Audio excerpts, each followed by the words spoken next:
cara membuat box supaya ukurannya maksimum, supaya volumenya maksimum,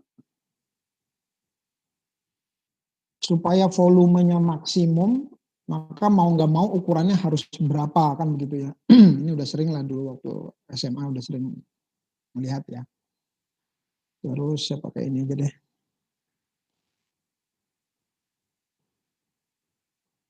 Ya. Nah, ini untuk membuat itu Anda harus membuat variabel ya. Di sini ada variabelnya ketahuan.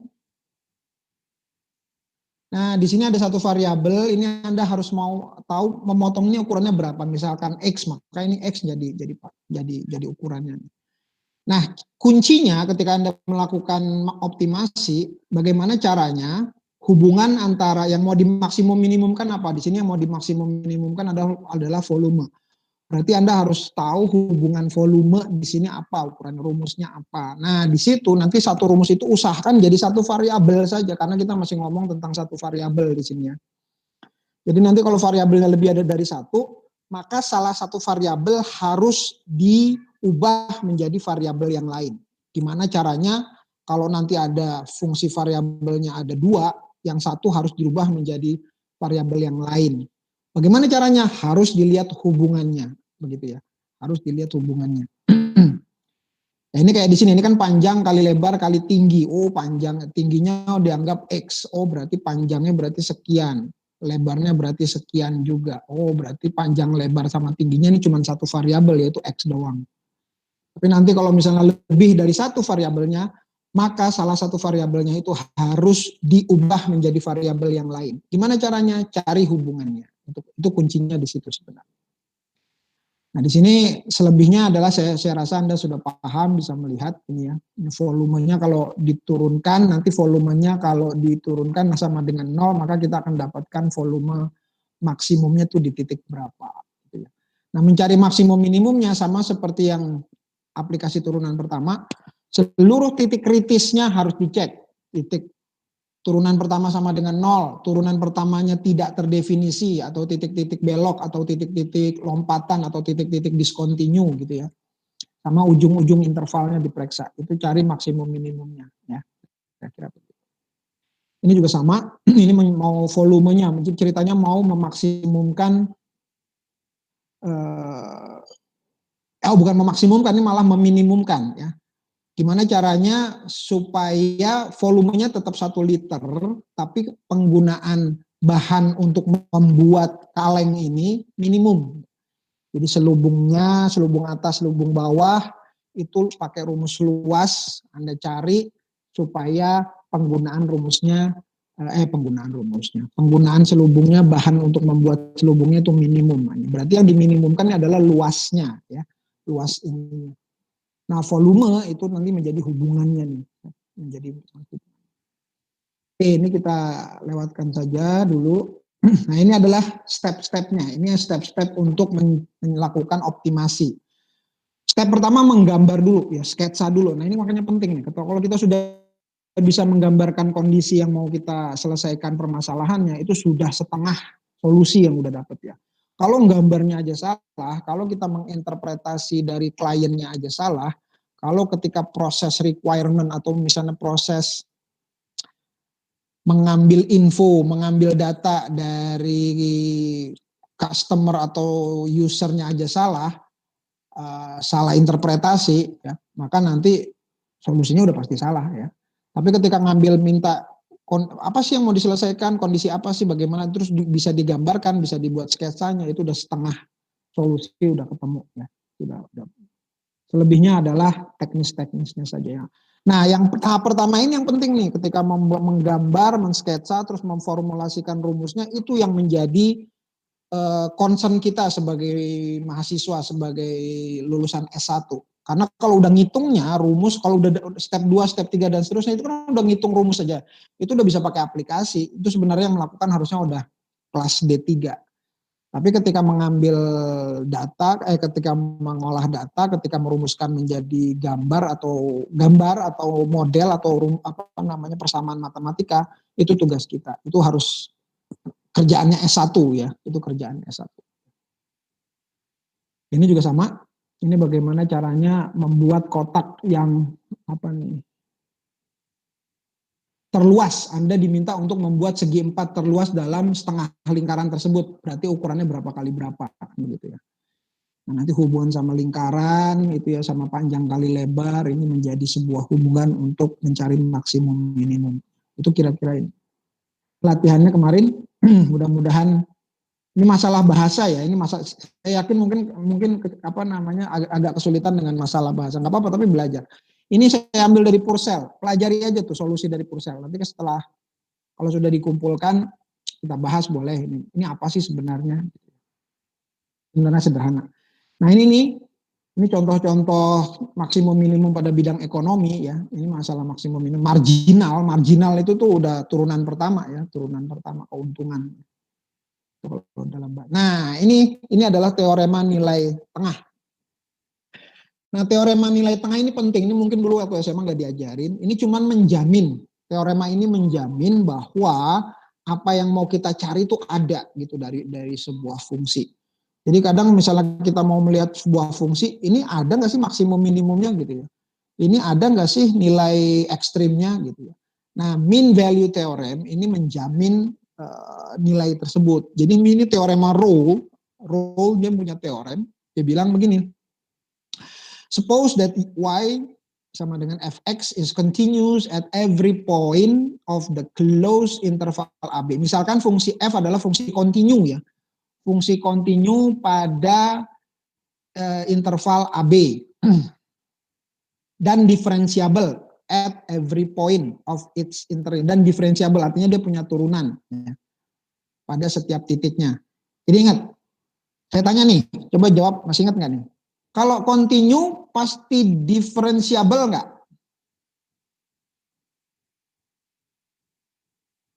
Ayo, siapa yang bisa jawab? Kalau diferensiabel pasti kontinu nggak? Enggak, Pak. Kalau kontinu pasti diferensiabel, Pak. Kalau kontinu pasti diferensiabel. Pasti diferensiabel. Kalau diferensiabel, apakah pasti kontinu? Belum tentu, Pak. Oke, kita ulang lagi ya. Bentar. Pen memang. Oke. Misalnya ada fungsi begini. Ada kurva, dia patah gitu ya. Wow, begitu dah. Di sini nih titiknya sudut. Di sini kontinu atau tidak? Di sini. Ya, kontinu, Pak. Lihat definisi kontinu. Kontinu adalah punya limit ya kan? Punya limit dan di titik tersebut sama dengan limitnya. Nah di titik sini kan hitam nih. Limit kirinya kira-kira sama nggak dengan limit kanannya? Sama, Pak. Sama. Berarti limitnya ada ya? Ada, Pak. Oke, terus di titik tersebut nilainya juga ada. Nilai di titik tersebut sama nggak dengan limitnya? Sama, Pak. Sama. Karena limitnya sama dengan nilai titiknya, maka dia kontinu. Oke, paham ya? Itu kontinu ya. Tapi kalau misalnya begini, ini bulat bolong, ini begini.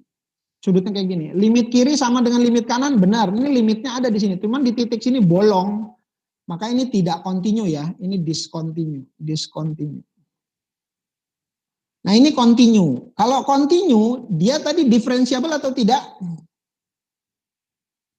Iya. Iya, Pak. Ya, oke kita buktikan. Definisi dari diferensiabel adalah dia punya limit H mendekati 0 dari f x tambah H dikurang fx dibagi H, kan gitu ya. H-nya mendekati 0. Ini kan artinya perubahannya. Nah, sekarang namanya limit kan berarti dari limit kiri sama limit kanannya sama ya. Bentar dulu ada yang masuk. Ya, masuk. Kalau enggak diulang. Kemarin ada yang masuk, saya maksudnya entar aja kelupaan, dia malah enggak saya in. Nah, kalau diferensiabel, dia artinya adalah mempunyai limit untuk, lihat nih, fx plus h dikurang fx per h, ini kan selisih nih, artinya selisih. Nah sekarang kita lihat nih, dia diferensiabel nggak dari kiri? Dia punya limit kiri nggak? Dari kiri, perubahannya, ini kan sama juga gradien nih. Dari kiri perubahannya kan positif ya, kemiringannya begitu ya. Berarti dari kiri, limit kiri dari turunan ini adalah positif. Sedangkan dari kanan, perbedaannya, selisihnya, kemiringannya itu begini ya, atau negatif. Nah sekarang kalau diferensiabel, dia harusnya limit kiri sama dengan limit kanan. Sedangkan sini limit kirinya positif, limit kanannya negatif. Sama nggak berarti? Paham nggak maksud saya? Maka kalau di titik sudut yang seperti ini, dia tidak punya limit diferensiabel. Jadi dia tidak diferensiabel. Di sudut seperti ini kontinu, tapi tidak diferensiabel. Kenapa? Karena limit turunannya nggak ada. Definisi limit kan limit kiri sama dengan limit kanan. Sedangkan ini limit kirinya positif, limit kanannya negatif. Maka dia tidak diferensiabel. Kalau dia diferensiabel, pasti dia kontinu. Tapi kalau dia kontinu, belum tentu diferensiabel. Paham nggak? Apa mau diulang? Paham, Pak. Oke, good. Ya. Nah, itu kan teoremanya tuh ada di aplikasi yang kemarin tuh ya. Kalau dia continue belum tentu diferensiabel. Kalau dia diferensiabel pasti continue. Maka di definisi ini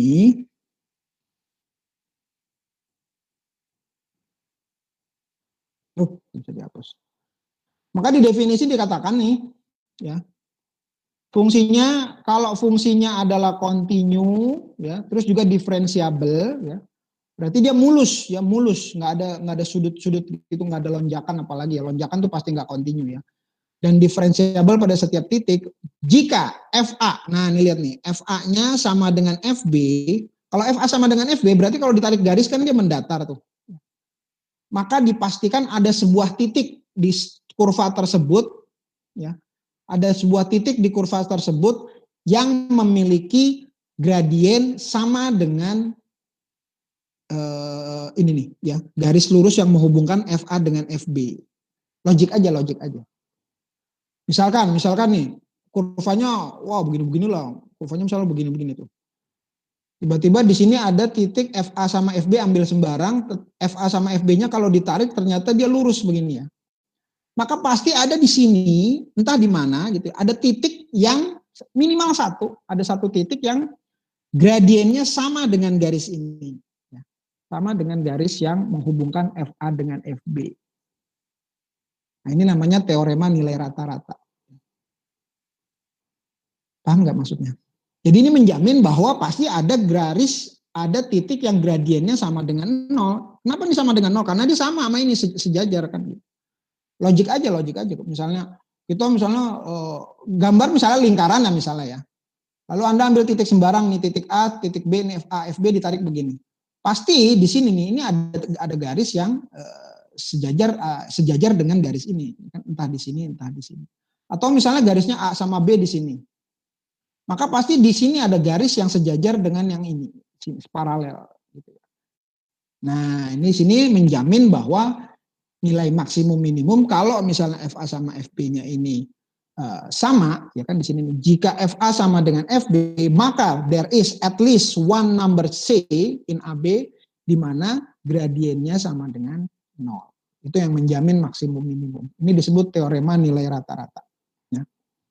Ini kan sebenarnya bahasa matematik dari kalau pakai logika aja gitu. Ini ada kurva. Supaya kita tahu ada maksimum minimum gimana mendeteksinya. Kalau misalnya ada dua titik yang sejajar, nilainya sama, oh berarti dia sejajar. Oh pasti di situ dia pasti ada gradien yang sama dengan 0, yang sama dengan FA sama FB. Gitu kira-kira. Tapi syaratnya kurvanya harus kontinu dan diferensiabel. Nah, makanya di sini syaratnya harus kontinu dan diferensiabel. Ini Rolle teorema. Terus dikembangkan sama ini orangnya nih tahun 1652, 1719, Michel Rolle, ya orang Prancis. Terus dikembangkan lagi Ya. Nah, ini akhirnya dikembangkan lagi sama juga nih teorema nilai rata-rata, tapi kalau tadi kan FA sama FB-nya sama ya.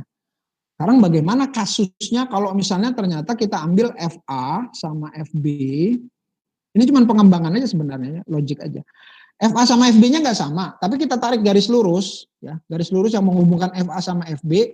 Ini kalau kita ambil FB min FA per B min A, ini kan sama juga dengan gradiennya nih. Ya. Y2 min Y1 per X2 min X1 ya, itu kan sama juga bahasanya. Oh ini kan gradien, slope kemiringannya. Kalau memang nanti di sini adalah continue dan diferensiabel, pasti ada titik yang gradiennya atau garis singgungnya sama dengan kemiringan garis AB ini. Pasti ada. Itu tadi. Kalau kita gambar aja fungsi sembarangan aja misalnya begini ya. Ambil A di sini, ambil B di sini, tarik aja garis.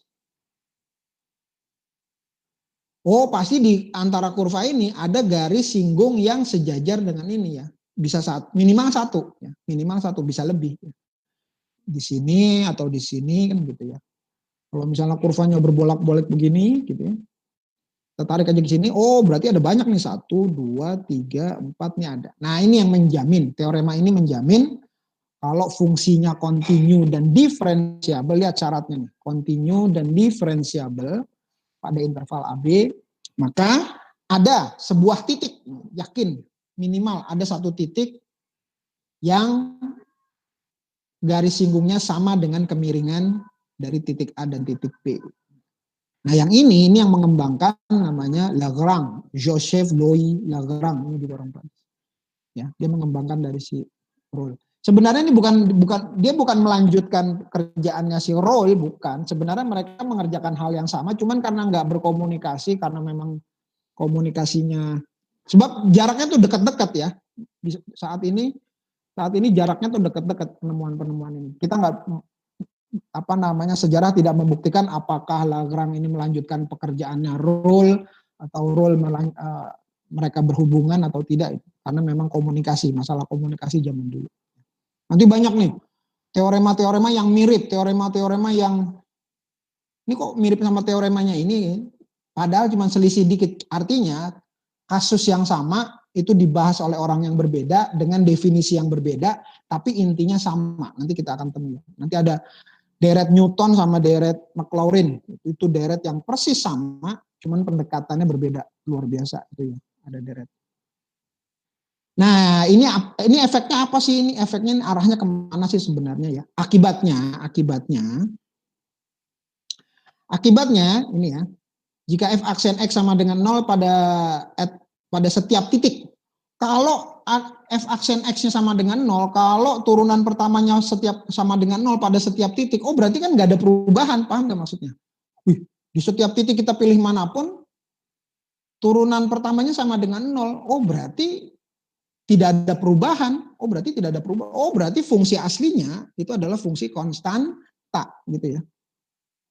Fungsi aslinya ya, ini Y, ini X, oh berarti fungsi aslinya adalah konstanta, ini C misalnya nih, Y sama dengan 2. Ini nggak ada perubahan ya, fungsi aslinya pasti konstanta nih. Kenapa? Karena di setiap titik f aksennya sama dengan 0. Oh, karena f aksennya sama dengan 0 pada setiap titik, maka fx-nya fungsi aslinya itu pasti adalah konstanta ya. Itu dia. Terus juga akibat kedua, jika ada dua buah fungsi nih. Ada dua buah fungsi turunannya sama, f aksen x sama dengan g aksen x ya. Ini artinya dua buah fungsi ternyata turunannya sama pada setiap titik di interval AB, maka terdapat konstanta C ya. Sedemikian hingga fx sama dengan gx tambah C ya. Artinya fx sama gx ini cuma berbeda masalah konstanta doang. Kan di sini kan di akibat satu udah dijelasin. Kalau dia tidak ada perubahan, turunan berarti dia fungsi aslinya adalah konstanta. Nah, kalau ada dua buah fungsi yang turunannya sama, pasti selisihnya itu cuma masalah konstanta doang. Artinya nih fx kalau diturunin nanti jadi f aksen x, gx plus c diturunin juga jadinya adalah g aksen x, yang dimana f aksen x-nya sama dengan g aksen. Ini akibatnya juga ya, akibat dari teorema mean value theorem sama korolari yang akibat pertama juga ya. Ini yang menyebabkan kan, makanya kan nanti ini saya belum ngomong integral ya. Ini baru arahnya Jadi Anda kan di awal saya pernah cerita turunan sama integral itu ditemukan dari arah yang berbeda. Bukan integral itu ditemukan setelah turunan, enggak. Nah, ini orang ketika membahas tentang turunan ya berarti akibat-akibatnya begini. Ini belum masalah integral. Oh, berarti ini fungsi yang ini nih itu selisihnya di aslinya ya, turunannya aja sama. Oh, berarti nanti di aslinya cuma selisih sebesar konstanta. Makanya dulu waktu SMA ketika Anda mengintegral tak tentu, integral yang nggak pakai batas, harus menambahkan C. Kalau nggak menambahkan C, salah total. Ya. Ketinggalan menulis C, itu salah total. Ya. Itu kalau di meme di Instagram atau di sosmed tuh benar-benar jadi joke gitu ya, kelupaan. Ada orang kelupaan dompet, ada orang kelupaan kunci. Judulnya adalah kelupaan yang paling fatal, kelupaan dompet, kelupaan kunci, kelupaan apa gitu. Terakhir kelupaan plus C, itu ada meme-nya kayak begitu. Makanya ini penting gitu ya. Nah, ini dia. Artinya kalau fungsi ada fungsi yang lebih dari satu fungsi, cuman beda masalah C-nya saja, konstantanya saja. Itu ke fungsi tersebut semuanya turunannya adalah sama. Ya. Karena ketika bukan masalah turunan nilainya sama, tapi karakteristiknya sama. Ya, karakteristiknya sama. Tapi ketika nanti kita belum ngomong integral, kita ngomongnya antiderivatif. Ketika dibalikin, oh maka selisihnya sebesar konstanta. Berapa konstantanya, berapa selisihnya, kita nggak tahu. Harus ada informasi lebih lanjut. Ya, nanti kita lihat bagaimana cara menentukan C-nya. Gitu. Nah, baru deh masuk ke antiderivatif. Bahasanya antiderivatif ya, bukan integral. Tapi nanti dari antiderivatif ini ketemu sama yang integral, yang dari penelitian dari integral juga lagi jalan nih, yang dipelopori sama Riemann. Ya, Nah, definisi dari antiderivatif. Sebuah fungsi f besar itu disebut antiderivatif, atau antiderivatif kan berarti balikannya ya, artinya antagonisnya gitu lah, antagonisnya dari derivatif. Turunan antagonisnya atau antinya adalah antiderivatif ya. F besar ini adalah antiderivatif dari f kecil ini fungsi yang sudah turunannya, yang fungsi f ini balikannya gitu ya.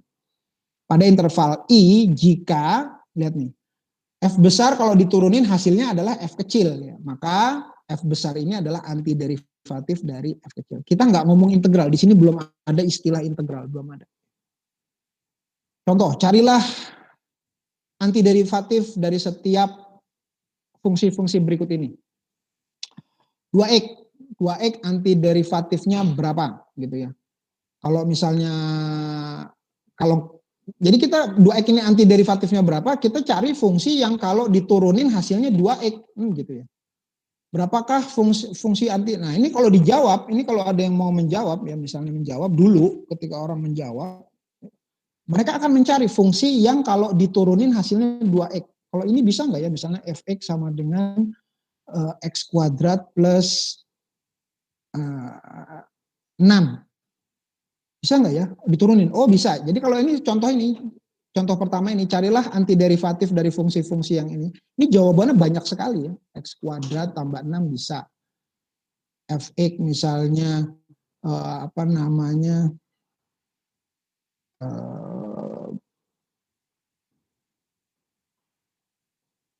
X kuadrat min 3 bisa, X kuadrat plus 100 juga bisa, dan seterusnya. Ini jawabannya begitu ya, ini jawabannya begini nih. Jadi kalau ditanya, apakah antiderivatif dari ini, jawabannya banyak sekali. Dan seterusnya. Nah baru deh teoremanya muncul, karena ini jawabannya banyak, berarti kan cuma beda masalah konstanta doang, baru teoremanya muncul. Jika F ini memang adalah antiderivatif dari F kecil, pada interval I, the most, lihat tuh, bentuk umum dari antiderivatifnya adalah Fx plus C. Ya. Maka antiderivatifnya adalah Fx plus C, di mana C ini adalah konstanta. Lihat, di sini belum ada istilah integral, belum. Bagaimana orang menemukan antiderivatifnya? Dihitung satu persatu. Oh, X kuadrat itu kemiringannya di setiap titik berapa sih, titik ini berapa sih? Oh, ketemu datanya. Oh, ketika data dari tiap-tiap kemiringan itu dihitung, ternyata bentuk fungsi lagi, fungsinya namanya 2x itu. X kuadrat ternyata turunannya 2x, pakai data, pakai tabel ya. Oh, di sini nggak saya tampilkan ya. Ini benar-benar dibuat tabel, bukan pakai rumus ya. fungsi X kuadrat ya, ini dimasukkan nilai X-nya gitu ya, ini 2X-nya. Ternyata fungsi X kuadrat ini ada 1, 2, dan seterusnya. Kemiringannya itu dihitung ternyata di titik 1 kemiringannya ternyata 2. Di titik 2 kemiringannya ternyata 4. Di titik 3 dan seterusnya. Di titik 3 kemiringannya 6. Oh, dan seterusnya. Oh, ternyata fungsinya ketemu di sini nih. Ini 2, ini 4, ini 6. Oh, lama-lama ketemu. Oh, berarti di sini ini 2X juga belum ketemu ya. Ini baru misalnya kemiringannya aja nih, F aksennya aja orang masih. Oh, ternyata ketemu rumusnya kalau X kuadrat di titik-titik ini ketemu adalah 2X. Jadi begitu. X pangkat 3 juga gitu, dihitung. Oh, ketemu nanti 3X kuadrat. Terus apa lagi? Ternyata X pangkat berapa? 100 juga gitu ya. Nggak sampai 100 ya. Pola-pola ini ketika dilihat, oh ternyata nanti turunannya untuk X pangkat N, turunannya adalah N, X, N-1. Nah, pola ini baru ketemu berdasarkan data. Gitu. Bukan pakai rumus, bukan gitu. Kayak gini, carilah antiderivatif Fx, antiderivatifnya nih 3x kuadrat yang memenuhi F1 sama dengan min 1. Nah, ini adalah informasi tambahan. Maka di sini, karena di sini ada informasi tambahan, maka di sini nilai dari fungsi antiderivatifnya bisa kita nyatakan secara tepat, exact, konstantanya berapa. Ya.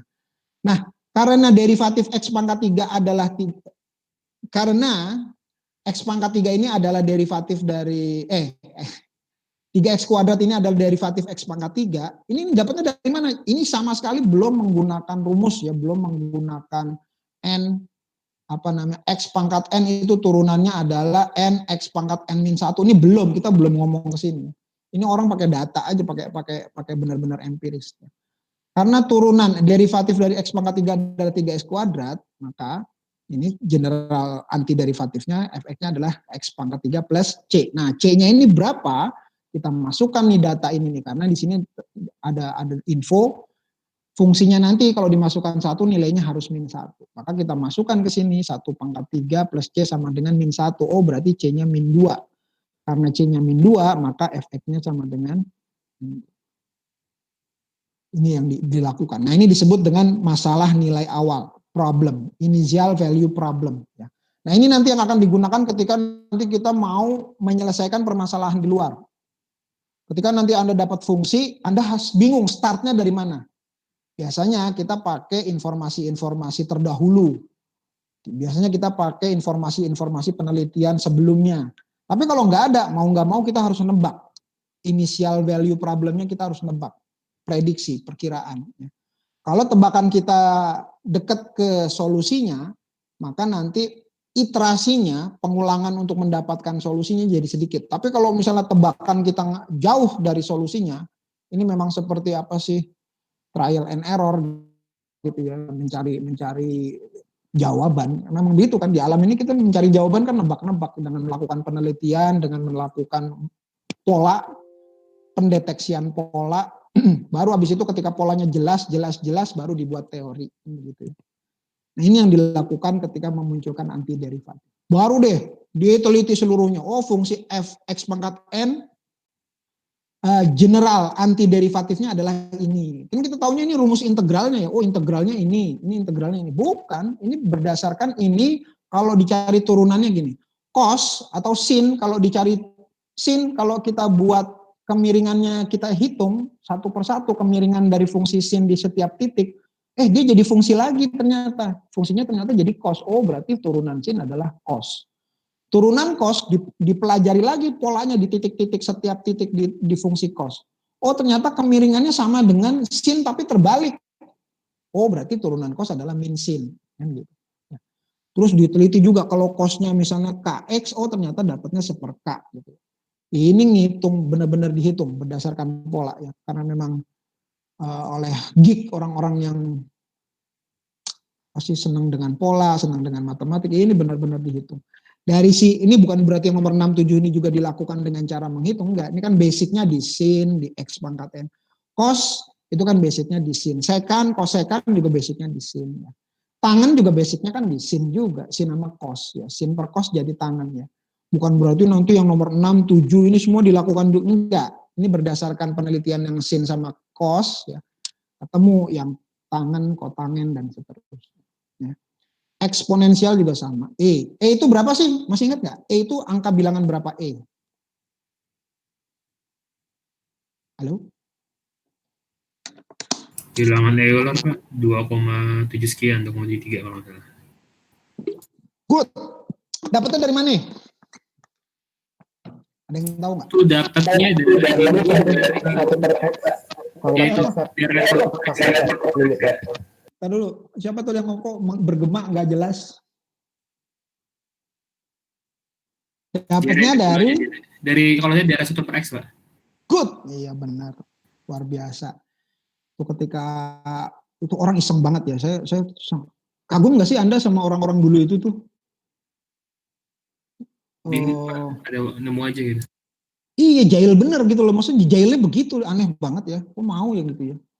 Kan kita integral X kuadrat, tahu lah gitu ya. Integral X tahu, integral 1 tahu, X pangkat 0, integral 1/X yang nggak tahu kan. Ini ada, ini ada, ini ada, ini yang nggak ada nih. Karena kenapa? Kalau ini diintegral 1/X kan penyebutnya 0 ya kan, nggak boleh ya.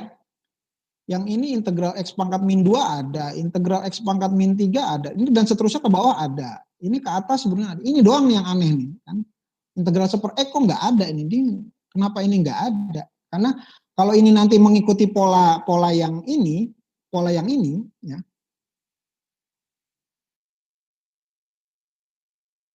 Kalau yang integral integral 1/X kita mengikuti pola yang ini gitu ya. Maka ini kan jadinya kan X pangkat min 1. Kalau ini jadi min 1 tambah 1 0, bagi 0 kan nggak boleh gitu. Ini gimana dapatnya? Akhirnya dihitung tuh bener-bener si Euler. Euler tuh bacanya Euler ya. Euler. Ini bacanya Euler, orang Swiss. Leonhard Euler. Dia tuh iseng banget, dia nulis, dia nyari tuh bener-bener fungsi 1/X kan begini nih. Ini fungsi fx sama dengan 1/X. Ini terus nggak benar. Nah dia ini dari 0. Nah dia ngitung nih luas, dia ngitung luas ini sampai berapa di sininya nih? X sama dengan berapa? Yang integral 1/X dx itu sama dengan 1. Atau dengan kata lain dia mau ngitung. Ini 0 sampai berapa di sini, yang ini luasnya ini luasnya nih, area ini A, area ini luasnya sama dengan 1. Dia hitung benar-benar, Masya Allah, iseng banget ya. 0 sampai berapa, dia hitung luasnya satu persatu. Dengan cara apa ya? Dibagi-bagi itu. Ya ini, nah ini yang jadi arah integralnya. Ketemu dx-nya ini adalah 2,7381 berapa ya? Saya nggak hafal, saya cuma hafal 4 ini aja. Nah ini yang disebut dengan E. Makanya integral dari 0 sampai 1 untuk 1/X itu nilainya sama dengan 1. Bukan sampai 1, ini sampai E itu nilainya 1. Dan ini dilambangkan khusus. Yang kita nggak menyebutnya, disebut karena nilainya sama dengan 1, ini disebut dengan len. Ya. Len, ini kan E sampai X ya, integral E sampai X. X-nya berapa nih supaya dia nilainya 1? Ternyata X-nya ini nilainya adalah E. Cari ngitung, benar-benar dihitung. Maka integral dari 1/X adalah len X, maka len E itu nilainya sama dengan 1. Ini menjadi basicnya, menjadi satuannya untuk logaritma natural. Itu kerjaannya si Euler benar-benar ya. Karena memang itu tadi integral, karena pakai pola yang ini, semua fungsi polinomial pakai pola yang nomor 1 ini namanya pola umum ya, pola umum antiderivatif. Semua fungsi polinomial pakai pola umum antiderivatif ini bisa, kecuali 1/X. Karena membagi dengan 0 nggak boleh, itu udah ketentuan universalnya, karena penyebut nggak boleh 0. Akhirnya benar-benar dicari, ketemulah ini. Makanya ini yang jadi sebuah penemuan fenomenal ya dari E ini. Akhirnya berkembang namanya fungsi transenden. Nah ini fungsi yang non polinomial, transenden, disebut dengan fungsi transenden. Ya. Basicnya dari sini. Gitu kira-kira. Ya. Ini juga penemuan-penemuan seperti ini dapat dari mana? Benar-benar dihitung ya. Ini kalau udah arcus sinus ini udah kebalikan, apa namanya, pakai segitiga lingkaran gitu ya, pakai pola-pola geometri di lingkaran. Ini tidak kita bahas. Ini juga nih, maka nih integral super X kan ln X ya. Dapatnya dari mana? Ya tadi itu yang saya cerita, nomor 9 ini dapatnya tadi dari yang iseng ditulis sama si Euler ini kan. Itu kira-kira. Good. Nah, indefinite integral ya. Indefinite integral ini adalah integral yang tak tentu. Indefinite artinya tak tentu. Tak tentu itu maksudnya apa sih? Nggak ada batasnya ya. Ini, lambang integral ini artinya adalah huruf S besar ya, huruf S besar.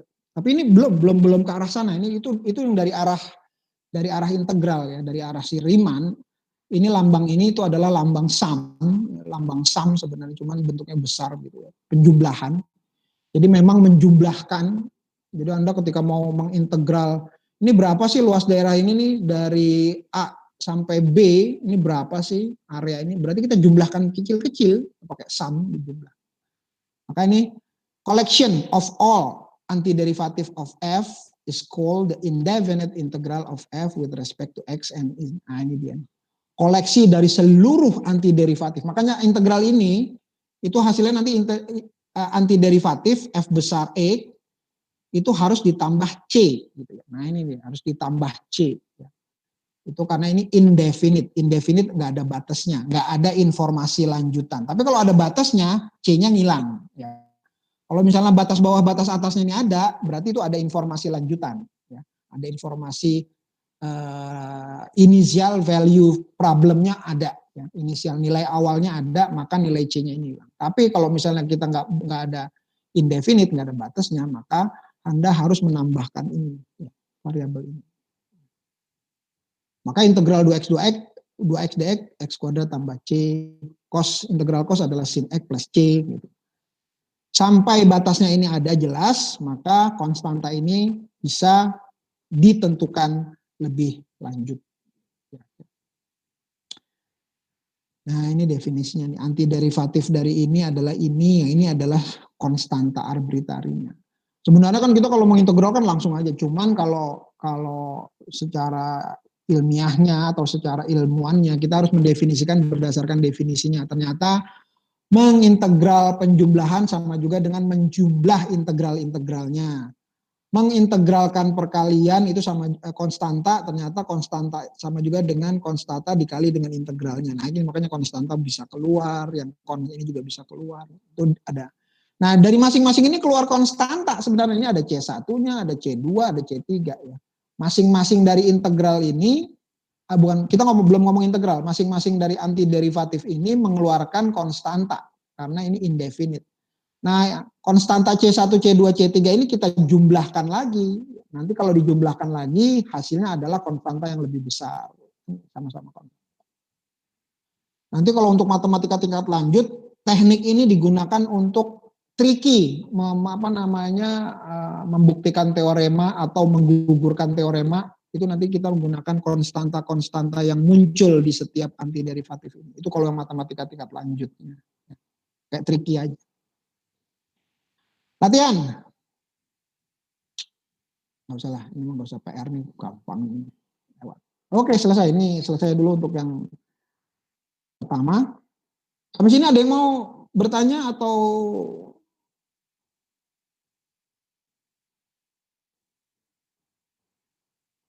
coba dulu.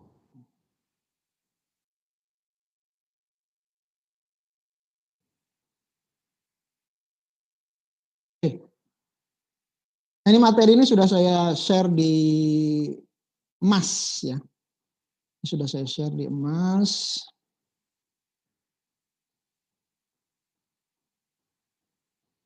Ini tentang pendahuluan luas integral tentu. Nah, namanya menghitung luas.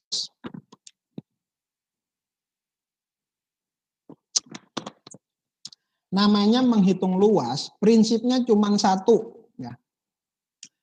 Yang pertama, ini ada 5 sifat tentang luas. Ini harus diingat-ingat nih. Yang harus ada di benak Anda ketika nanti Anda mau menghitung luas daerah bentuk apapun. Menghitung luas dengan kondisi apapun namanya menghitung luas. Lihat 5 sifat penting ini. Yang pertama, luas suatu daerah adalah bilangan real non negatif. Namanya luas pasti non negatif ya. Berarti kalau luas, nggak ada orang ngomong rumah saya luasnya 36 meter, minus 36 meter persegi, nggak. Harus real non negatif. Makanya ini nanti kaitannya dengan ketika, dulu masih ingat nggak ketika mengintegral, kok ada yang nilainya positifkan, ada yang nilainya dipositifkan semua. Makanya integral harus dipositifkan. Nah itu karena terkait sama ini. Itu nanti akibatnya begitu. Karena luas suatu daerah adalah bilangan real non negatif. Ya pertama pokoknya luas itu selalu positif, itu yang pertama. Yang kedua, apa bedanya? Ini beda loh. Dia di sini ngomong luas suatu daerah. Kenapa nggak bilang luas suatu daerah adalah bilangan positif? Kenapa nggak ngomong gitu? Ayo, ada yang punya pendapat nggak? Kenapa harus ngomongnya real non negatif? Karena nanti kalau bilangan bilangan non real nggak ada jawabannya Pak, imajiner. Good. Kalau non real, real ya, non real. Kalau non real jadi imajiner, ada imajiner. Good. Terus kenapa non negatif? Kenapa nggak bilang positif aja gitu loh? Kan luas, kenapa nggak bilang positif aja? Kenapa non negatif? Karena luas bisa 0 ya kan? Luas daerah itu bisa 0. Nah pertanyaannya 0 itu positif atau negatif? 0 itu netral Pak. 0 itu genap apa ganjil?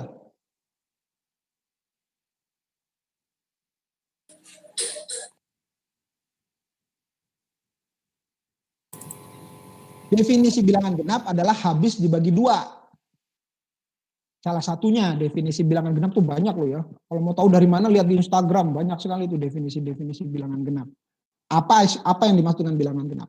Nah, salah satunya bilangan genap itu adalah kalau bilangan tersebut habis, tidak punya sisa kalau dibagi 2, atau sisanya 0, atau modulo 2-nya sama dengan 0, atau div 2-nya sama dengan 0. Itu istilah, itu teknik-teknik untuk mengatakan bahwa itu genap. 0 itu genap, karena 0 itu habis dibagi 2. Tapi kalau ditanya positif negatif, 0 itu adalah netral. Dia tidak positif, tidak negatif. Maka di sini dikatakan non negatif, kenapa? Karena bisa 0 ya. Kalau misalnya di sini dibilang luas suatu daerah adalah bilangan positif, oh berarti 0 nggak boleh dong? Boleh. Padahal 0 kan boleh. Oh berarti kita nggak bisa bilang luas suatu daerah adalah bilangan positif, harus bilangnya non negatif, gitu ya. Itu nanti kalau ditanya orang jawabnya. Terus yang kedua, luas adalah hasil panjang kali lebar. Setuju nggak nih nomor 2 ini? Luas apapun panjang kali lebar. Mau ngitung apapun panjang kali lebar. Setuju nggak? Setuju ya, karena memang udah ditulis di sini. Kenapa? Karena memang pendekatan paling gampang menghitung luas adalah panjang kali lebar. Mau segitiga, mau trapesium, mau lingkaran, mau jajaran genjang, mau layang-layang, semua ngitungnya caranya pakai panjang kali lebar. Ya, nanti kita lihat. Daerah yang kongruen, luasnya sama. Kongruen itu artinya adalah bentuk dan bentuk dan apanya sama. Aduh kok saya lupa ya. Kongruen ya. Bentuk dan ukurannya sama, ya. Itu kalau yang kongruen luasnya sama. Luas gabungan daerah yang berhimpit pada batasnya adalah hasil jumlah luas kedua daerah tersebut. Jadi kalau ada dua segitiga nempel sama segi 4, berapa luasnya? Hitungnya satu-satu. Segitiganya berapa, segi 4-nya berapa. Hitungnya dipecah gitu ya, di breakdown gitu. Itu luas gabungan. Jika daerah A berada di dalam daerah B, maka luas A lebih kecil atau sama dengan B. Ini logik aja. Kalau ada bidang A di dalam bidang B, maka yang A pasti lebih kecil atau minimal sama dengan yang B. Ini 5 sifat tentang luas yang jadi patokan dasar untuk menghitung luas. Nah sekarang kita buktikan satu persatu nih statement dari 5 sifat tentang luas ini. Yang pertama rectangle. Rectangle adalah long. Jadi kalau buku-buku bahasa Inggris ini buku Purcell ya. Long kali width kali wide-nya, lebarnya, areanya adalah. Terus juga untuk yang jajaran genjang paralelogram, itu B-nya ini adalah base-nya, alasnya, H ini height-nya, tingginya, alas kali tinggi. Tapi kalau segitiga, karena ini segitiga adalah pecahan bentuk dari jajaran genjang, maka ini sama juga alas kali tinggi tapi dibagi 2, itu segitiga. Poligon ini kan adalah gabungan dari bentuk-bentuk kecil gitu ya, segitiga-segitiga kecil atau bentuk yang lain. Maka kalau menghitung poligon itu adalah sudut yang banyak, poli banyak, gon itu sudut maka ngitungnya adalah hitung masing-masing nih, A1 berapa, A2 berapa, A3. Ngitung segitiga bagaimana? Pakai ini, setengah A. Nah, jajaran genjang, ini sama ini kan sama nih sebenarnya ya. Ini salah satu bukti. Luas dari jajaran genjang adalah panjang kali lebar. Kenapa? Tinggal dimiringin aja, cuman namanya berubah, variabelnya berubah. Jadi base sama height ya. Padahal height-nya ya W-nya, base-nya ya L-nya, sama juga kan panjang kali lebar. Terus yang segitiga ini juga panjang kali lebar. Karena apa? Kan jajaran genjang tuh dari sini, jajaran genjang ini dari sini juga. Terus segitiga ini kan setengahnya dari jajaran genjang atau setengahnya dari persegi panjang. Maka luas segitiga adalah setengah alas kali tinggi atau setengah panjang kali lebar ya. Nah, terus juga ini nih, ini adalah bentuk trapesi, apa namanya? Trapesium apa sih?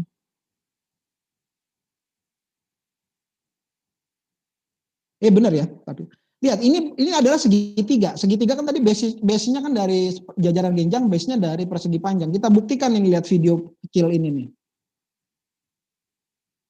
Potongan ini menunjukkan bahwa bentuk dari apa sih nama ini yang sama di atas bawah ini? Kok jadi lupa. Nah ya, saya ulang lagi ya. Ini aslinya ini adalah segitiga. Nah kalau udah balik segitiga, ini kan dua garis sejajar dijumlah kali tinggi bagi 2 ya. Nah ini kan sebenarnya basicnya dari segitiga. Segitiga basicnya dari panjang kali lebar. Makanya tadi kan basic di pertama tadi gue katakan luas itu adalah pokoknya panjang kali lebar, prinsipnya begitu aja. Lingkaran juga begitu. Ketika Archimedes ya. Archimedes ketika mau menghitung mencari nilai pi itu 3,14 atau 22/7 itu dengan cara menghitung luas lingkaran benar-benar dengan cara ya dikira-kira aslinya kan lingkarannya yang biru ini nih.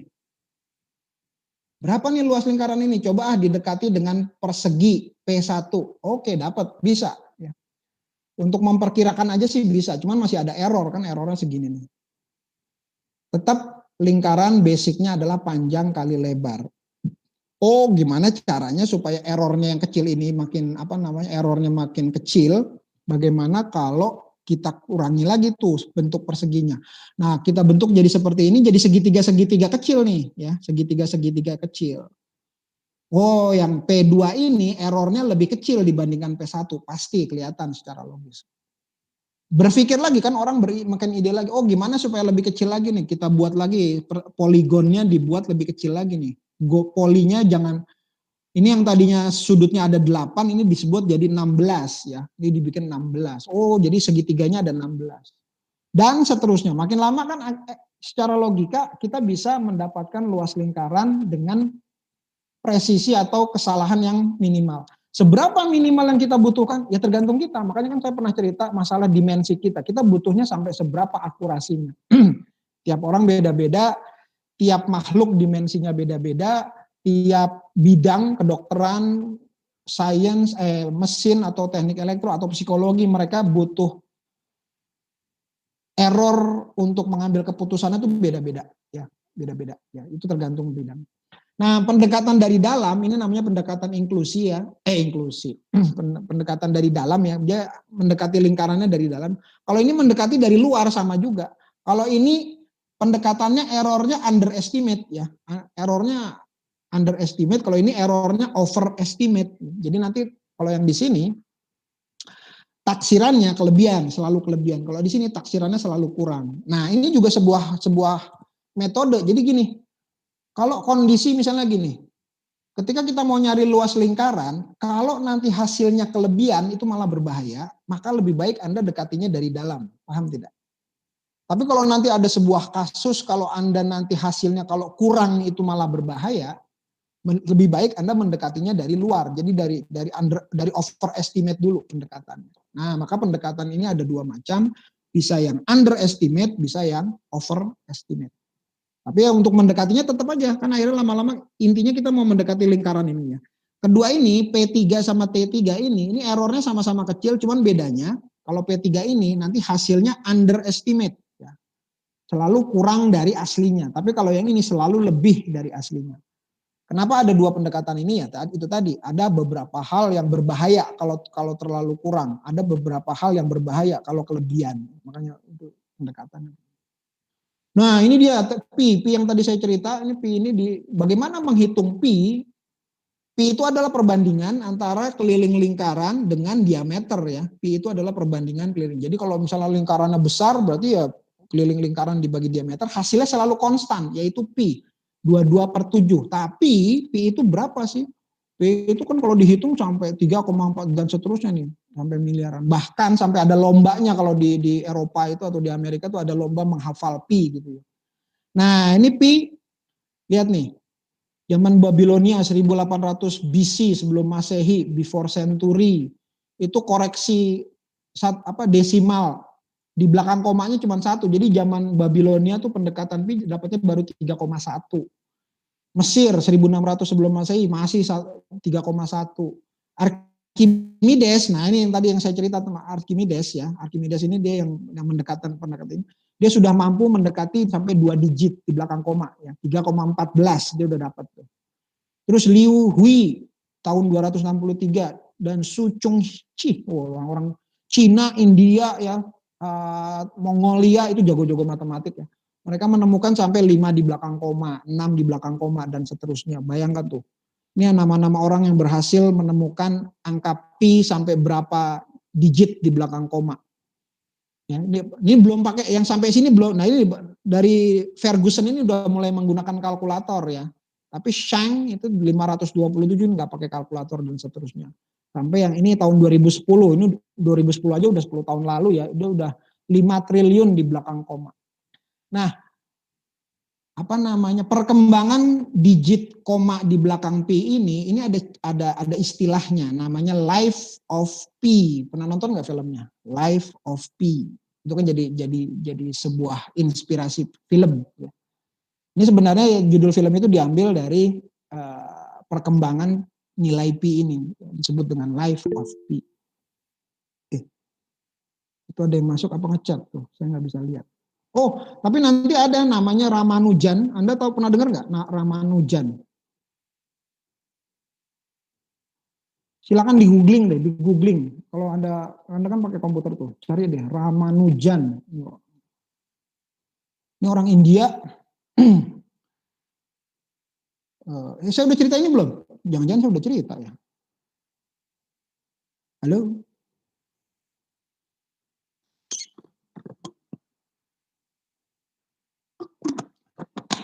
Halo? Belum Pak, kayaknya Pak. Jangan-jangan pada tidur nih.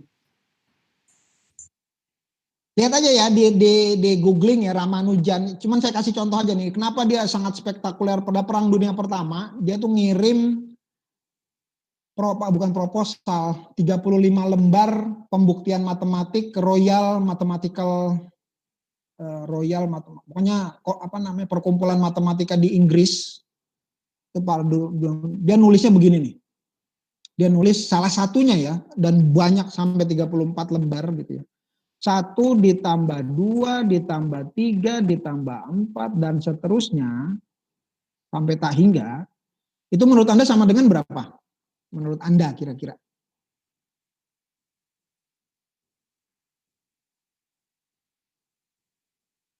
Yang Ramanujan tulis 1 tambah 2 tambah 3 tambah 4 dan seterusnya itu sama dengan min 1/12. Wah, logis nggak?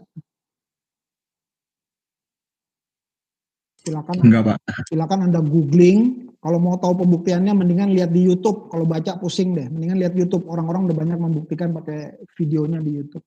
Ini salah satu bagian pertamanya aja nih. Dulu kan belum ada email, belum ada telegram, itu pakai menjelang Perang Dunia Pertama. Jadi ngirim pakai surat 3 bulan baru nyampe dari India ke Inggris. Di Inggris diterima oleh namanya James Hardy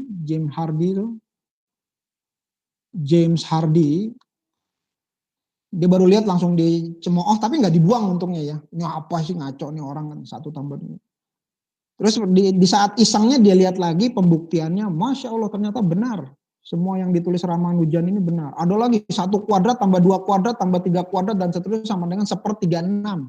Waduh, tambah menarik. Si Hardy pas lihat pembuktiannya benar-benar, oh ternyata benar. Akhirnya dipanggil kan ke Inggris. Tapi dia karena di Inggris sedang Perang Dunia Pertama, dia akhirnya dicuekin gitu ya. terus dia kena kolera, dia meninggal umur 34. Tapi foto dia akhirnya berhasil menjadi salah satu matematikawan terbesar sampai sekarang gitu ya. Nah, yang mau saya cerita tentang Ramanujan, dia mampu mendeteksi pi itu sampai miliaran digit di belakangnya tanpa menggunakan kalkulator ya. Sebelum Perang Dunia Pertama komputer, dia cuma seorang pegawai clerk akunting di India gitu. Fotonya ada, lihat aja di Google, cari Ramanujan yang image ya, ada fotonya ya. Ini orang-orang luar biasa yang mampu melihat pola gitu ya. Emang otaknya lain lagi, itu maksudnya otaknya memang beda sendiri ya. Untung ada manusia-manusia indigo seperti ini nih yang mampu membuka pola gitu ya. Nah, ini adalah video membuktikan bahwa lingkaran itu adalah panjang kali lebar.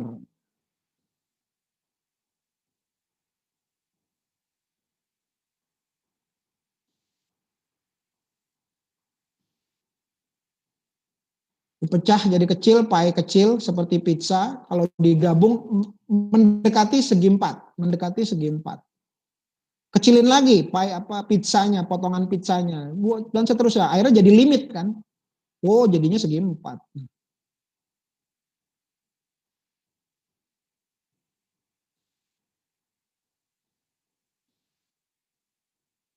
Jari-jarinya misalkan R, maka setengah kelilingnya itu adalah setengah lingkaran, berarti kan setengah dari 2 PR. Akhirnya jadi luas, kita tinggal ngitung luas ininya aja, oh berarti luas ini adalah PR kuadrat, kan begitu. Berarti luas segini ya. Ini dapatnya dari mana teman-teman? Instagram. Ya, ini banyak nih Anda lihat hashtag kalkulus ini juga ada. Ini bagaimana menghitung luas selubung bola. Luas selubung bola itu apa? Luas selubung bola rumusnya. Luas kulit bola 4 PR kuadrat ya. Nah, ini dia pendekatannya menggunakan sinus kosinus, perhatikan. Dipecah jadi seperti itu, ujung-ujungnya dirapetin, ternyata jadi gelombang sinus. Gelombang sinus dari 0 sampai 2pi.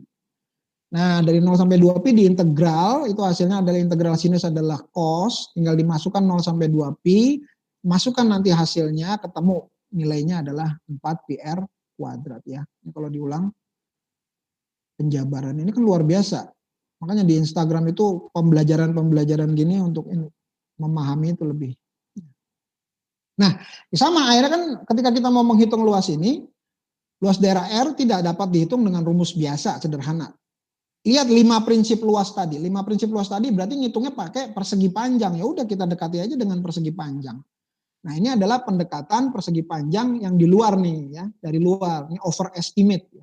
Kita bisa dari dalam, bisa dari luar. Kalau kita ngitungnya pakai 2 persegi panjang sama 4 persegi panjang, udah jelas berbeda.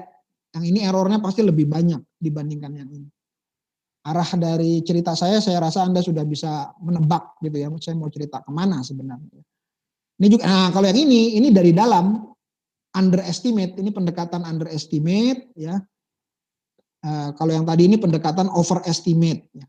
Underestimate sama overestimate tujuannya ada. Nah, yang paling ada juga yang mendekatinya dengan rata-rata. Nah, ini lihat, di sini dia ngambil titik tengahnya nih. Jadi di setiap segi 4 dia ngambil tengahnya, bukan di underestimate, bukan di overestimate. Ini ada pendekatan yang menggunakan titik tengah juga. Ini dengan harapan saling subsidi gitu ya. Yang overestimate ini menutupi yang underestimate, yang overestimate di sini menutupi yang underestimate dan seterusnya. Dan ini bukan satu-satunya, ya. Dan ini bukan satu-satunya. Karena prinsipnya adalah panjang kali lebar. Sebab ada juga yang mendekatinya bukan pakai persegi panjang, tapi mendekatinya dengan jajaran dia dengan trapesium, ya. Nah ini lihat dua ini. Dua ini perbedaannya adalah yang ini adalah overestimate, ini pendekatannya overestimate. Kalau yang ini pendekatannya underestimate. Sama-sama fungsinya y sama dengan 1/x kuadrat. Kita mau cari luas di bawah y sama dengan 1 min x kuadrat itu berapa sih? Dari 1 sampai 1 ya. Y-nya 1. Dulu orang ngitungnya begini, dipecah-pecah begini, belum ngitung pakai rumus, belum ngitung pakai integral. Ini integral belum ketemu ya. Ini kok apa namanya? Rumusan integral belum ketemu. Ini cikal bakalnya. Oh, makin supaya dekat persegi panjangnya dikecilin aja terus. Nah, ini perbandingannya ya. Akhirnya kan dihitung aproksimasinya tuh, jumlah intervalnya. Kalau misalnya segi 4-nya ambil 2, jumlah bawahnya sekian, aturan titik sekian, jumlah atasnya sekian. Ini pendekatan. Oh, ini jumlah bawah nih artinya adalah underestimate-nya nih. Ini overestimate-nya. Kalau dibelah cuma 2, lihat nih perbedaannya. Underestimate-nya 0,375, tapi overestimate-nya 0,875. Udah jauh banget kan. Kenapa? Karena ya mecahnya cuma 2, dipecah cuma 2 begini doang ya, makanya errornya gede banget. Underestimate sama overestimate pasti jelas jauh berbeda. Nah, yang pakai titik tengah ini agak tengah-tengah nih. Ini agak mendekati aslinya gitu ya. Ini ya, karena yang tadi nih, titik tengah tadi dia melakukan subsidi yang underestimate ditutupi sama yang overestimate ya. Nah, ini kalau intervalnya dibuat lebih banyak 4, maka nih underestimate 0,5, overestimate 0,7 udah mulai berubah. Tapi kita belum bisa melihat arahnya kemana nih. Sebenarnya solusinya berapa sih? Kalau intervalnya 16, nah ini udah mulai seragam nih. 1 digit di belakang komanya udah sama nih. Oh, ini udah mulai ketebak nih. Ketika 50 intervalnya dipecah-pecah jadi 50 persegi panjang, oh udah mulai kelihatan nih. 2 digit di belakangnya udah mulai kelihatan polanya dan seterusnya. Ketika 1000 interval, bahkan 3 digit pertamanya udah mulai sama. Oh, berarti ini solusinya udah mulai ketemu. Nah, sampai berapa kita mau memecahnya intervalnya ini tergantung kita. Kita kalau misalnya cukup di misalnya sampai 100 saja untuk ngambil keputusan, oh berarti kalau misalnya kita cuman menghitung luasnya, cuma 0,6 gitu ya. Hektar, 0,6 hektar sama 0,6 cm persegi itu jelas berbeda. Anda misalnya diminta untuk menghitung luas daerah yang hektaran. Dapatnya berapa nih? 0,6 hektar. Maka Anda sampai yang hitungan 16 subinterval aja udah cukup nih. Kenapa? Nah, karena 0,6-nya udah sama ya kan. Itu maksudnya. Dimensi berapa yang Anda butuhkan. Tapi kalau misalnya kita mau menghitung luas benda yang kecil, yang hitungannya meter persegi atau sentimeter persegi, maka 0,63 sama 0,66 itu jauh berbeda ya ketika kita ngukur yang kecil. Tapi kalau ngitungnya hektaran 0,63 sama 0,66 ya nggak terlalu ngaruh lah buat perhitungan. Nah, apalagi kalau misalnya ngitungnya udah yang sangat-sangat penting gitu ya, kayak berat emas, emas itu kan nilainya kan sangat tinggi gitu ya, 0, berapa aja udah nilainya sangat tinggi. Nah, itu presisinya lain lagi, alat ukurnya juga harus berbeda. Nah, dari situ baru muncul notasi sigma dan limit jumlah berhingga. Ini yang menjadi basic dari integral. Kita jumlah-jumlahin pecahan-pecahan tadi gitu ya. Ini notasinya ya. Sigma ini adalah notasi untuk penjumlahan. Ketika partisi-partisi tadi makin banyak, kita jumlahkan dan seterusnya. Nah, ini dia 1 kuadrat tambah 2 kuadrat dan seterusnya. Ini pola, ini rumus-rumusan ini kita lewati saja. Sepertinya tidak terlalu masalah gitu ya. Ini juga beberapa contoh dari notasi sigma. Nah, startnya, ketika menjumlahkan, penjumlahan yang sama, tetapi ketika startnya berbeda, maka rumus dari sigmanya juga jadi berbeda. Ketika Anda mau menjumlahkan 1, 3, 5, 7, 9, kalau startnya dari 0, maka rumusan penjumlahannya adalah 2K plus 1. Tapi kalau startnya dari 1, Anda gunakannya 2K. Ini juga indeksnya berbeda, ya. Start indeksnya juga jadi berbeda. Enggak masalah ya. Jadi nanti notasi jumlah ini bisa berbeda-beda walaupun mendefinisikan penjumlahan yang sama. Ya. Ini juga bisa, K tambah K kuadrat, ini juga ternyata bisa dibuktikan bahwa ini sama juga dengan penjumlahan masing-masing sumasinya ya, masing-masing sigmanya. Sigma dari sebuah pernyataan itu sama juga dengan penjumlahan dari masing-masing sigmanya. Ini pembuktiannya kira-kira begitu. Nah, ini aljabarnya, jadi penjumlahannya sama juga dengan penjumlahan sigma sama dengan masing-masing penjumlahan sigmanya dan seterusnya, bahasanya begitu. Ini disebut dengan linearitas ya, linearitas. Ini dia yang ini belum mencetuskan integral, belum ya. Dia nih Carl Friedrich Gauss ini yang menemukan kalau K kuadrat itu ternyata cepatnya adalah begini. Jadi Anda misalnya gini, Anda mau disuruh menjumlahkan 1 kuadrat tambah 2 kuadrat tambah 3 kuadrat ya. Ini dia menemukannya waktu usia 18 tahun, luar biasa ya. Umur 18 tahun Anda menemukan apa? 18 tahun loh. Waktu umur 18 tahun ditanya sama gurunya, satu kelas disuruh menjumlahkan 1 kuadrat ditambah 2 kuadrat tambah 3 kuadrat dan seterusnya sampai 100 kuadrat. Anda kira-kira kalau disuruh menjumlahkan ini Anda bisa lakukan dalam waktu berapa lama? Dia menemukan dalam waktu cepat. Nah itu dengannya apa? Pakai rumus ini. Kan ini N-nya sampai 100 nih, berarti kan ini N-nya sama dengan 100. Dia tanpa harus menjumlah gitu, dia hitung aja nih 100 dikali 100 tambah 1 dikali 200 tambah 1 dibagi 6. Ketemu langsung cepat. Atau misalnya gini, Anda ditanya, 1 tambah 2 tambah 3 tambah 4 tambah 5 tambah 6 dan seterusnya sampai 100. Coba hitung dalam waktu 15 detik. Nah, dia melakukannya dalam waktu kurang dari 15 detik. Karena ini itu sama juga rumusnya dengan N dikali N plus 1 dibagi 2. Udah. Ini nih, 1 tambah 2 tambah 3 sampai 100. Berarti cuman kalau mau ngitung 1 tambah 2 sampai 100, dia cukup dengan 100 dikali 101 dibagi 2. Udah ketemu. Cepet banget. Itu dia menemukan ini. N yang K kuadrat, K pangkat 3 dan seterusnya. Ini yang menjadi, ini kan jadi, ini ditemukan tahun berapa nih? Ditemukan tahun sekian ya. 1777, 1855 ini oleh dia. Tapi digunakan sekarang untuk mesin komputer. Jadi kalau misalnya komputer atau kalkulator yang digunakan sekarang untuk menghitung 1 kuadrat tambah 2 kuadrat tambah 3 kuadrat sampai 100 kuadrat, dia pakai algoritma ini ya, yang ditemukan oleh Carl Friedrich Gauss. Untuk yang pangkat 3 di kalkulator itu juga pakai algoritma ini. Jadi tanpa harus, ini kalau dihitung eksekusinya, dihitung jumlah penjumlahannya pakai kalkulator itu lama banget. Ya, kalau pakai rumus algoritma begini langsung lama banget. Tapi kalau si Gauss dia bisa menemukan ini. Dia menemukan usia 18 tahun, luar biasa. 18 tahun saya lagi ngapain ya 18 tahun. Oke, lanjut. Fungsi kontinu tipikal. Fungsi kontinu tipikal pada interval tertutup. Ini mau cerita apa ya? Coba maju dulu. Oh, ini mau ngitung luas. Ya.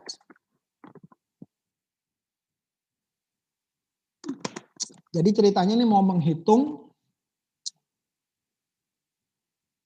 dari A sampai B di bawah kurva ini luasnya berapa. Nah, ini mulai ini yang akhirnya dia menggunakan istilah integral. Ini adalah orangnya Riemann, George Friedrich Bernhard Riemann, orang Jerman. Delta itu adalah selisih-selisihnya tadi tuh ya, partisi-partisinya itu. Oleh dia dibuat jadi tak berhingga. Nah ini tadi nih, yang tipikal tadi ketika mau menghitung berapa sih luas di bawah kurvanya ini, maka dia hitung dengan cara pendekatan titik tengah nih. Pendekatan titik tengah ini yang lebih cepat menghasilkan solusi, jadi ada subsidi dari yang overestimate dan underestimate. Nah ini ketika dilakukan ini mau nggak mau ini kan karena fungsinya di bawah nilainya kan negatif nih ya. Ini kan nilainya negatif. Ini negatif, ini negatif, ini negatif, ini positif, positif. Ini belum menghitung luas ya. Ini belum menghitung luas. Ini baru menghitung fungsinya. Di sini untuk X-nya sama dengan A, maka nilainya negatif. X1 negatif dan seterusnya. Di sini mulai dari sini ini nilainya positif. Kenapa? Karena memang sesuai dengan fungsinya kan. Ketika fungsinya di atas sumbu X, maka fungsinya bernilai positif. Di bawah sumbu X, fungsinya bernilai negatif. Ini dipartisi dengan besaran yang sama, ini delta X-nya ya, untuk mendekatinya. Makin kecil, makin mendekati errornya makin kecil, makin mendekati nilai sebenarnya.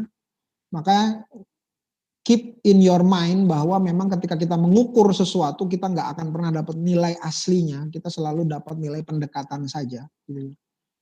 Nah, perjumlahan Riemann ini akhirnya kan dijumlahkan menggunakan Riemann berdasarkan sign-nya, tandanya. Kalau dia fungsinya di atas sumbu X, nilainya positif. Tapi kalau di bawah sumbu X, ini 3 ini di bawah sumbu X, berarti nilainya negatif. Ditambah A5, A6 juga positif.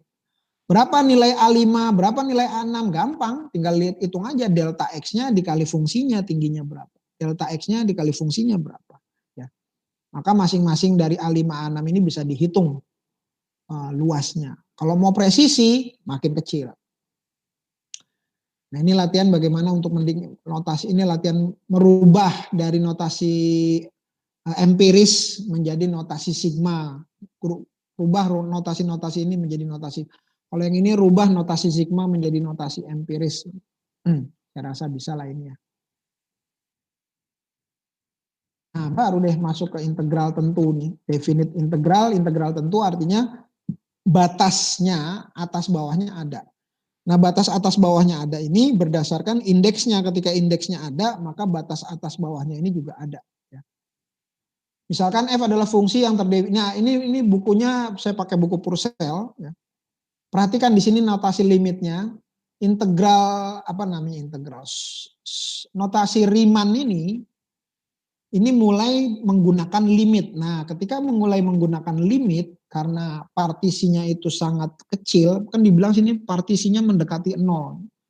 Kita buat partisinya mendekati 0. Ketika partisinya mendekati 0, maka I-nya dari 1 sampai berapa ini menjadi sebuah bilangan yang kecil-kecil gitu ya. Sebuah bilangan yang sangat kecil karena partisinya mendekati 0. Berarti X1, X-nya itu tuh, X-nya itu bisa sangat kecil gitu ya. Delta X-nya bisa sangat kecil karena partisinya sangat kecil. Dikali fungsinya dikali dengan deltanya. Nah, ini dikatakan ada jika fungsi f ini integrable pada interval AB. Nah, baru deh mulai notasi ini tuh didefinisikan. Ini disebut dengan notasi definite integral atau Riemann integral dari f. Ini sebenarnya adalah huruf S besar ya yang dipanjangkan sum. Maka partisi penjumlahan partisi yang sangat kecil menggunakan limit baru dia dinotasikan sebagai integral. Nah, ketika nanti ini fungsi-fungsi yang ini diintegralkan ternyata bertemu dengan notasi antiderivatif yang dikembangkan oleh Newton, oleh Leibniz dan beberapa orang lainnya gitu ya, sama si siapa tadi Lagrange ya, sama Rolle gitu ya. Itu mereka dari arah turunan, kalau ini dari arah penjumlahan. Ini arahnya dari arah mencari luas, ya. Nah, baru denotasi sigma Riemann sum itu berubah menjadi Riemann integral ya. Ini dia menggunakan notasi integral. dx ini sebenarnya dari delta x, somasi tadi diganti dengan S besar. Indeksnya diganti dengan AB. Ini menyatakan kontinuitas, ini harus kontinu dan diferensiabel ya fungsi-fungsinya. Nah, ini dia nih keintegrasian fungsi kontinu. Jika f fungsinya kontinu pada interval AB, jika f memiliki sebanyak-banyaknya berhingga ke tak kontinuan atau loncat pada interval AB, maka integral tentu f dx ada dan f terintegrasikan pada AB ya. Jadi yang bisa diintegrasikan adalah fungsi-fungsi kontinu. Walaupun ada beberapa ketidakkontinuan, itu bisa dihitung juga. Ya. Nanti ketidakkontinuannya itu dipecah. Ya. Kenapa dipecah? Ya itu tadi prinsip menghitung luas. Pak, di sini kan fungsinya nggak kontinu, Pak. Kok bisa diintegralkan? Bisa. Nanti kita ngintegralinnya dengan cara dipecah-pecah. Nah, ini adalah prinsip dari menghitung luas. Ketika tadi bentuk-bentuk yang mau dihitung luasnya itu bentuknya beda-beda, tapi berhimpit, maka kita ngitungnya satu persatu. Itu dari ini terkait sama 5 prinsip menghitung luas. Teorema 2, jika f dan g terintegrasikan pada interval AB, maka integral tentu memenuhi aturan pada tabel 56. Tabel 56 ini. Ini rumus-rumus integral, insya Allah udah pada paham lah ya. Kita lewatkan saja dulu.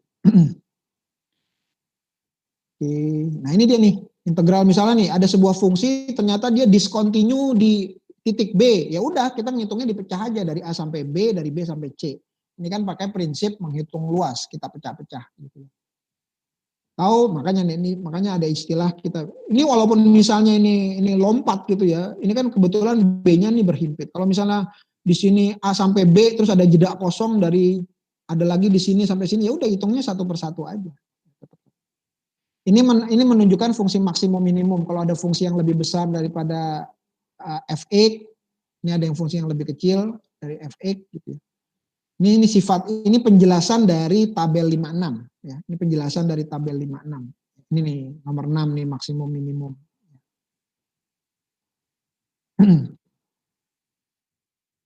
Ini tadi yang sama menghitung luas. Ini kalau menghitung fungsi. Ini kalau ditanya nanti deh kita lihat. Nah, ini dia. Ini dua fungsi ini sama. Bukan sama, dua fungsi ini berbeda, bentuknya berbeda, tetapi luasnya sama. Ya. Ini adalah x kuadrat min 4, Ini adalah 4 min X kuadrat. Ya, ini cuma beda plus minus aja. Yang ini ada di bawah sumbu X, ini ada di atas sumbu X.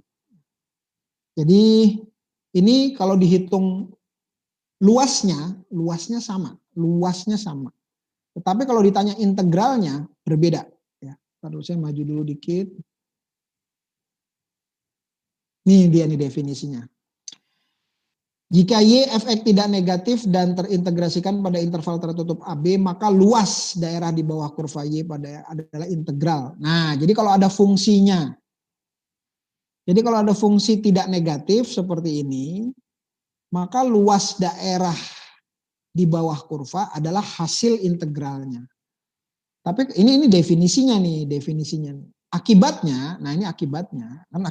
Kalau misalnya ada fungsi seperti ini, kalau ditanya,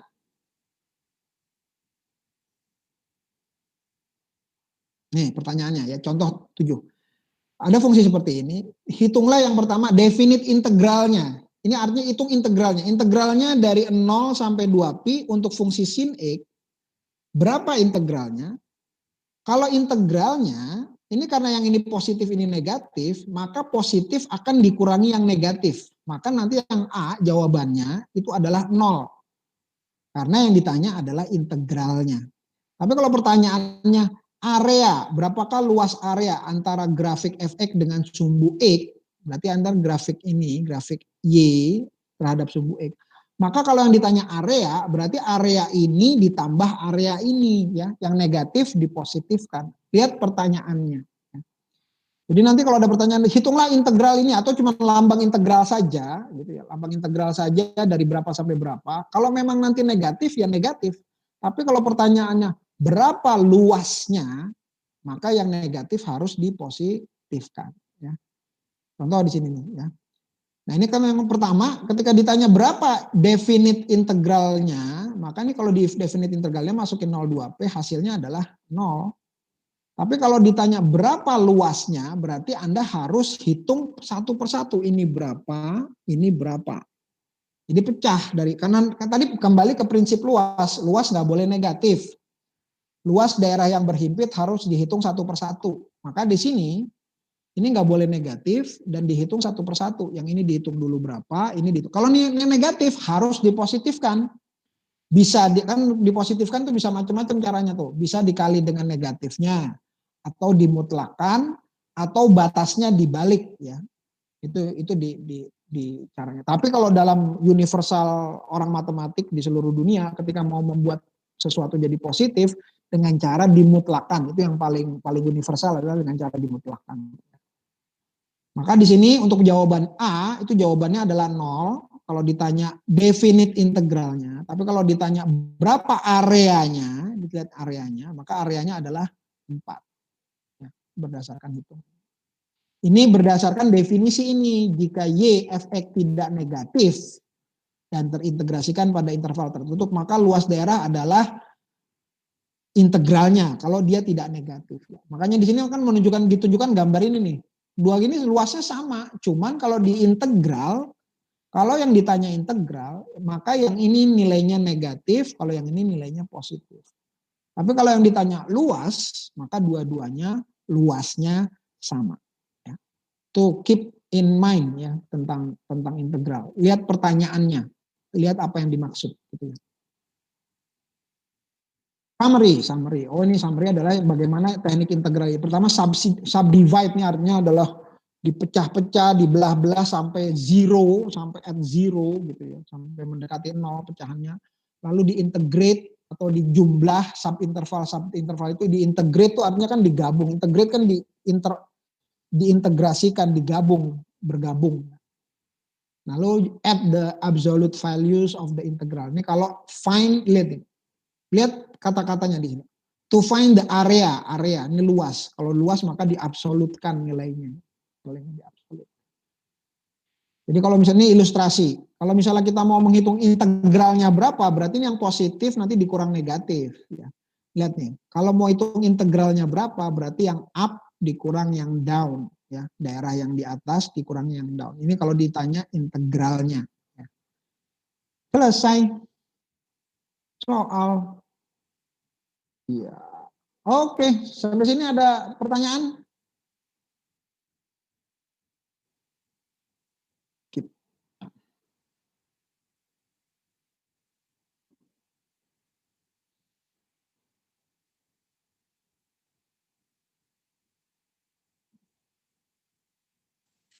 Pak, saya mau tanya, Silakan. kalau misalkan nyari luas yang pakai cara di kotak-kotakin itu gimana, Pak? Nyari luas yang di kotak-kotak. Iya. Oke, saya pakai kosong aja deh. Kok ini? Sebentar. Pertanyaan dari siapa tadi? Hendrik, Pak. Henry. Hendrik. Di mana? Jakarta, Jawa, luar Jawa? Serpong, Pak. Serpong. Mampir sini, saya di Tangerang. Siapa? Pantesan kenceng. Oke.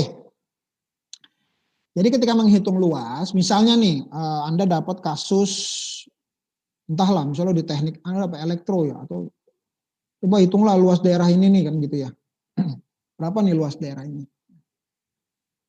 Kalau memang ini nggak bisa didekati dengan, ini bisa pendekatannya, oh ya tadi saya mau cerita banyak pendekatannya ya. Jangan ini dulu. Kalau di teknik mesin ada tuh menghitung volume blok mesin. Blok mesin kan itu macam-macam bentuknya ya. Setiap kendaraan konfigurasinya penting dari blok mesin, volumenya tuh. Supaya efisien kerja mesin, ternyata blok mesin ada yang konfigurasinya V, ada yang konfigurasinya paralel, ada yang konfigurasinya tidur. Tapi ternyata karena berdasarkan blok mesinnya berbeda-beda, maka bentuknya volumenya jadi nggak beraturan gitu. Ngitungnya bagaimana? Itu macam-macam tekniknya. Salah satunya adalah menggunakan integral tak tentu. Nah ini contoh misalnya kita mau menghitung pertanyaannya kalau bentuknya misalnya begini aja dulu ya. Tadi kan pendekatannya paling enak adalah menggunakan segi 4 ya, segi 4. Nah ini segi 4, perkiraan segi 4-nya ya. Perkiraan segi 4-nya kalau cuma 1, maka segi 4-nya kalau kita ambil segi 4 masukin ke sini kira-kira yang cocok bentuknya kan nah segini aja nih. Nah, errornya masih ada nih di sini nih. Karena errornya masih ada, boleh nggak kita tambahin segi 4 lagi nih? Boleh, misalnya Anda pakai segi 4 gini gitu ya. Dulu pendekatannya kan begini. Oh ini masih ada lagi nih, kita ambil lagi. Kalau ambilnya di sini nanti segi 4-nya kurus, tapi kalau ambilnya di sini segi 4-nya nanti lebih gemuk. Lebih gemuk lagi. Maaf, Pak. Ya. Share screen, Pak. Ini apa? Bapak belum share screen. Ya Allah. Payah deh ah. Aduh, share screen lupa.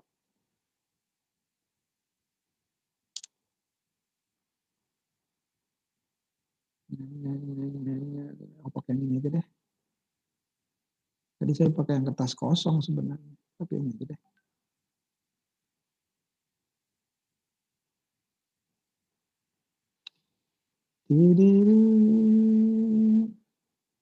Nah, ini aja nih.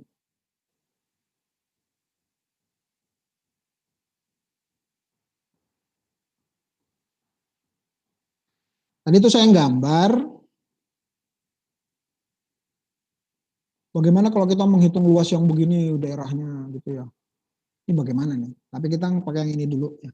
Nah ini tadi kita mau ngitung daerah yang biru muda ini, pendekatannya pakai segi 2 buah segi 4 gitu ya. Nah ini sebenarnya teknik yang menggunakan segi 4, ini ada teknik kuno gitu ya, maksudnya teknik yang awal-awal. Sebenarnya ada lagi teknik yang lebih langsung. Jadi gini, ketika kita melakukan pendekatan segi 4, karena ini errornya masih banyak, mau nggak mau nanti kan iterasinya, pengulangannya jadi banyak supaya errornya makin kecil. Gimana caranya iterasinya nggak banyak, tapi mendekati solusinya cepat gitu ya. Nah salah satunya adalah tidak menggunakan segi 4, tapi memang tetap basicnya segi 4. Yaitu dengan cara langsung mendekatinya dengan trapesium. Ya. Nah, jadi kita nggak pakai atas gini nih, ya. Kita pakai trapesium di sini. Jadi nanti cuma menghitung luas trapesium ini aja nih, ya. jumlah dua sisi sejajar kali tinggi bagi 2. Nah, itu jam. Terus yang ini kita nggak pakai segi 4 yang ini, kita tapi pakai pendekatan dari sini kita tarik garis, maka ini jadi bukan trapesium lagi, malah ini segitiga. Nah, ini kan lihat nih bedanya, yang ini kan errornya segini. Kalau yang pakai pendekatan trapesium itu errornya udah langsung kecil kan. Ini juga errornya udah langsung kecil. Nah, itu kalau yang pecahannya 2. Kalau pecahannya sampai 4, maksudnya di partisinya sampai 4, ini juga jangan pakai yang segi 4, kita pakai yang trapesium aja nih, langsung aja titik ke sini. Sini, ini langsung ke sini, yang ini langsung ke sini, yang ini langsung ke sini. Lah perhatikan. Ini errornya langsung kecil nih. Nah, ini akan jauh mengurangi iterasinya, jauh mengurangi pengulangan untuk ngitungnya. Kenapa ini penting? Karena di zaman komputer kecepatan algoritma itu dihitung berdasarkan jumlah iterasinya. Kalau iterasinya makin banyak pasti runningnya lama. Tetapi kalau di sini pendekatannya metode pendekatannya tepat, maka iterasinya lebih kecil, mendekati nilai aslinya itu lebih cepat ya. Nah ini kalau kita tadi ini harusnya ada satu lagi nih. Kolom kalau ini pendekatan menggunakan segi 4. Ada lagi penggunaan kolom pendekatan nilai menggunakan trapesium. Itu iterasinya, ini kan pakai 2 partisi hasilnya segini, 4 partisi segini, 16 partisi segini. Kalau pakai trapesium itu jauh dengan partisi yang lebih sedikit, maka nilainya langsung mendekati nilai sebenarnya. Nah ini nilai sebenarnya berapa Pak? Kita nggak tahu. Nilai asli sebenarnya luas ini berapa kita nggak tahu. Kita cuma dapat pendekatan aja.